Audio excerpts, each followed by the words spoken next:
Welcome to Pre-Market Road by Reliance Trading Academy. This is Girish, your trader, trainer and mentor. And let us start discussing without wasting any more time. So, Dow Jones और S&P 500 दोनों में कोई open interest में खास बदलाव नहीं है, कोई खास बुलिटअप नहीं है। ओवरऑल देखा जाएगा तो थोड़ा सेंटीमेंट भले बियरिश ज्यादा है, बुलिश सेंटीमेंट बहुत कम है। Maybe there are some events और there are some news yet to be disclosed और I don't know what there is, but खास ओपन इंटरेस्ट में कोई भी ऐसा बदलाव खास करके डाउ जोन्स में तो कुछ भी नहीं दिख रहा। बट तो ओपन इंटरेस्ट में कुछ ऑप्शंस के डेटा में कोई साइंस ना होने के कारण हमें ज्यादा करके अभी प्राइस एक्शन के ऊपर डिपेंड रहना पड़ेगा। तो प्राइस एक्शन में मेरा ख्याल है कि 32,350 के आसपास, जो ये मैंने रेड लाइन ड्रॉ किया, ठीक है, तो 32,350 के आसपास से हमें एक रिजेक्शन फिर से मिल सकता है। एक बार ऑलरेडी हमने इस रेजिस्टेंस को टेस्ट किया है, रिजेक्ट हुए हैं, फिर से एक बार 32,350 तक हमें ज्यादा से ज्यादा मिल सकता है और वहां से हम रिजेक्शन फिर से एक बार एक्सपीरियंस कर सकते हैं अगर हम प्राइस एक्शन के ऊपर ज्यादा रिलाई करें तो। और ओवरऑल जैसे हम देख रहे हैं कि ये जो पैटर्न मैंने पहले भी कई बार ड्रॉ किया है, काफी सारे स्टॉक्स के लिए भी ड्रॉ किया है, इंडेक्स के लिए तो अक्सर ये तो मतलब we are still in that down trend. और ये जो पैटर्न क्रिएट हो रहा है not only for Dow Jones और S&P but also for Nifty bank Nifty, तो इसको मैं मेगाफोन पैटर्न बोलता हूँ, और या ऐसा कह सकते हैं कि इसे जाना जाता है मेगाफोन पैटर्न के नाम से। तो ये मेगाफोन पैटर्न के वाले डाउन ट्रेंड में ही अभी तक हम लोग ओवरऑल है। If unless and until there is कुछ बहुत बड़ा बदलाव, फॉर एग्जांपल अगर युद्ध विराम हो गया पुतिन जी की तरफ से, या ऐसा कुछ बहुत बड़ा बदलाव जब तक नहीं होता तब तक मुझे नहीं लगता कि इस डाउन ट्रेंड से हम जल्दी बाहर निकलने वाले। तो अगर 32,350 के ऊपर भी अगर हम आए तो ज्यादा से ज्यादा यही लेवल जो रेड बॉक्स मैंने ड्रॉ किया है 32,500 तक की रैली हमें देखने को मिल सकती है। Then it will be a matter of time कि हम लोग इस ट्रेंडिंग रेजिस्टेंस को, ये जो ट्रेंडिंग रेजिस्टेंस मैंने ड्रॉ किया है, लाल कर देता हूँ इसे, तो इस लाइन को रिस्पेक्ट करके हम क्या फिर से डाउन ट्रेंड कंटिन्यू करते हैं। Same with S&P 500 also, not much in the options data weekend होने के कारण, लेकिन आज से शायद मुझे नया डेटा देखने को मिल जाएगा, नया बिल्टअप देखने को मिल जाएगा। तो कल वाले प्री मार्केट रोड में शायद हमें एक क्लियर पिक्चर मिल सकता है। तो S&P 500 also similar to Dow Jones, यहाँ पर जो मैंने ये रेड लाइन ड्रॉ किया है 3,970 के पास ऑलरेडी वो है ही, तो वहीं से हमें एक रिजेक्शन मिल सकता है। नीचे की तरफ फिर से एक बार 3,800 तक के टारगेट हमें देखने को मिल सकते हैं, जो मैं पिछले कई प्री मार्केट रोड्स में बोल रहा हूँ। एक ही बार अचीव हुआ है भले, but again as I say we are still in the down trend, हम लोग अभी भी डाउन ट्रेंड में हैं। तो फॉलो द ट्रेंड करें, हमें अच्छा खासा ट्रेंडिंग रेजिस्टेंस से यहाँ पर एंट्री एक बार मिल गया था। एक बार गाड़ी फिर से नीचे की तरफ मूवमेंट शुरू करने लगेगी तो we will go down continuously. Okay, अब बात करते हैं इंडियन मार्केट्स में। इंडियन मार्केट्स में देखो, there is a difference in the US markets and the Indian markets. If you can see, US markets trending resistance के पास में ट्रेड कर रहा है, S&P 500 भी ट्रेंडिंग रेजिस्टेंस के पास ट्रेड कर रहा है, लेकिन इंडियन मार्केट है कि ट्रेंडिंग सपोर्ट के पास ट्रेड कर रहा है।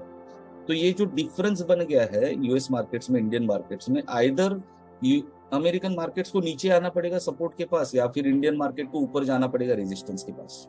और जो ऑप्शंस का डेटा मैं देख रहा हूं इंडियन मार्केट्स में, specifically for Nifty and bank Nifty, it is going to be a surprise for you. मैं मतलब आई एम श्योर कि आपको एक क्या बोलते हैं, सरप्राइज का धक्का आपको मिलेगा, क्योंकि मेरा ये अनुमान है कि आज स्पेसिफिकली आज से इसलिए हो सकता है, there is one more reason कि देखो थर्सडे को छुट्टी है, 30 तारीख को मार्केट बंद रहने वाला है। तो ये जो हफ्ता है, आखिरी हफ्ता, एक्सपायरी वीक, मंथली एक्सपायरी है इसमें, तो वो 30 तारीख के बदले मींस थर्सडे के बदले ये वेडनेसडे को होने वाला है। तो एक दिन कम मिल रहा है, तो हमारे लिए ये एक छोटा हफ्ता है ऐसा हम मान सकते हैं। If we talk in terms of expiry, जो गुरुवार को एक्सपायरी होती है वो बुधवार को हो रही है, तो एक्सपायरी के लिए एक दिन कम हो रहा है। तो इसके चलते शॉर्ट कवरिंग या प्रॉफिट बुकिंग है ना, जितने लोगों ने ये ऊपर से शॉर्ट करके बैठे हैं महीने की शुरुआत में, लगभग 3 मार्च के आसपास से शॉर्ट पोजीशंस बने हैं, ठीक है, 3-4 मार्च के बीच में से शॉर्ट पोजीशंस बने हैं, और ये अच्छी खासी गिरावट हमने देखी है।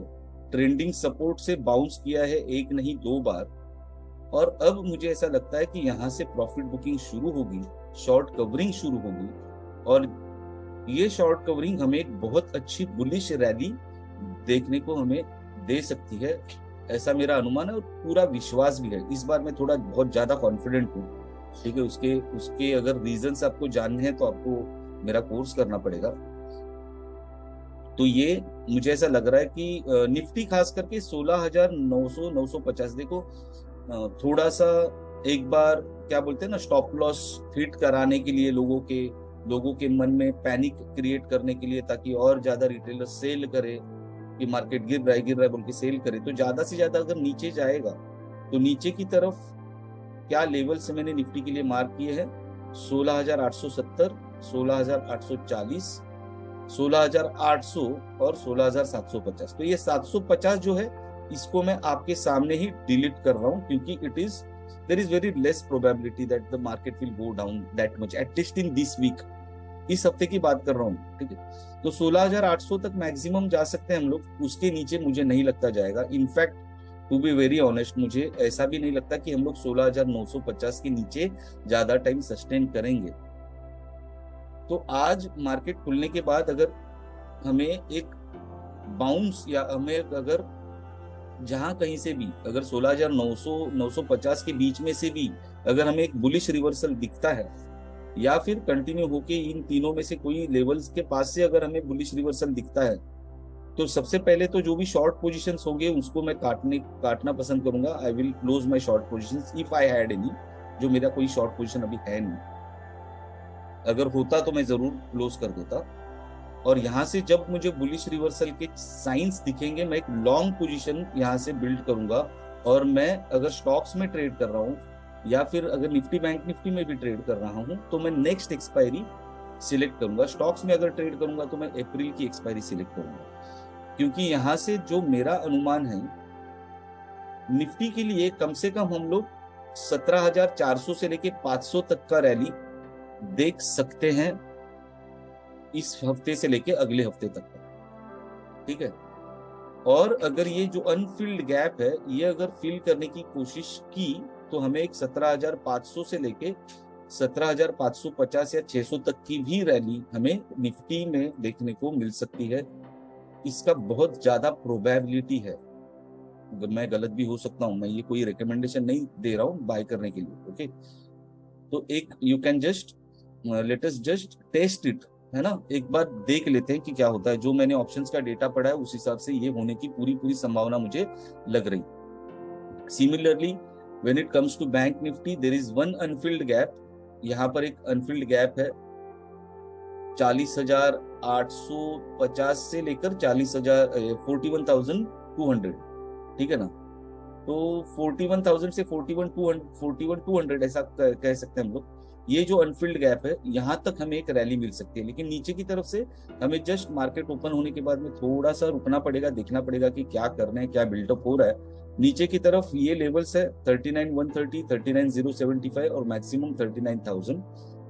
अगर ये लेवल्स अचीव होते हैं तो मैं मेरा शॉर्ट पोजीशंस क्लोज करूंगा, और यहाँ से बुलिश रिवर्सल होता है तो मैं नेक्स्ट एक्सपायरी में लॉन्ग पोजीशंस लेकर बैठ जाऊंगा, भले फिर वो बैंकिंग का कोई भी स्टॉक हो या फिर बैंक निफ्टी हो। I will select the next expiry and I will carry forward the long positions with the stop losses. Okay, there are various strategies that you can apply to reduce your risk, lot of strategies in fact. So if you want to know more about the strategies, you can connect with me.